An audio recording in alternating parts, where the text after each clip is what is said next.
Our heart is an amazing organ. It works hard for us every second of every day, delivering blood and oxygen to every cell in our body. But when sudden cardiac arrest strikes, our heart suddenly and unexpectedly stops beating effectively and blood flow stops.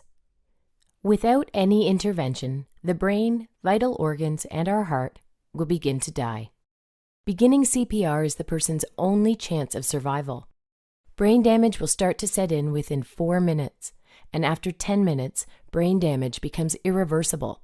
The power to save a life is truly in your hands. Performing CPR accomplishes 2 critical things.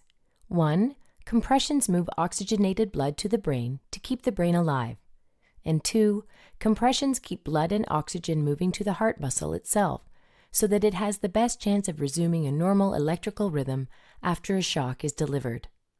As you begin compressions, you are creating an artificial pump and doing the work of the heart manually.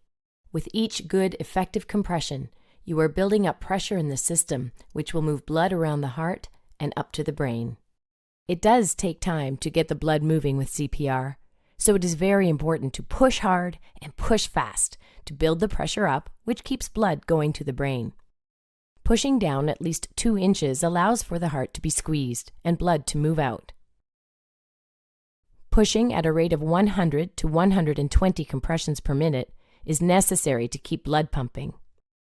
Let's see what happens when we take our hands off the chest. Blood stops moving to the brain. It is for this reason that if you are taking your hands off the chest to deliver breaths or switching roles, it is critical to minimize time off the chest. Watch what happens when we don't push deep enough. Blood does not reach the brain. The same is true if we do not push fast enough. Watch what happens when we push too fast. The heart does not have time to refill with blood, therefore not enough blood gets pumped out. Watch what happens when we don't allow the body to decompress and allow the chest to fully recoil.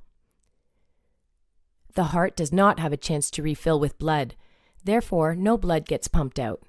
So remember, the key purpose of delivering compressions is to keep oxygenated blood moving within the heart and up to the brain to keep the brain alive.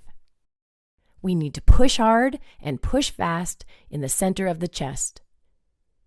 If ribs break, that's okay.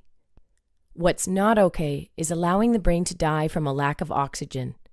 So remember, you are their only hope. Do the best you can, and don't give up until medical help arrives or an AED is present. You can do it.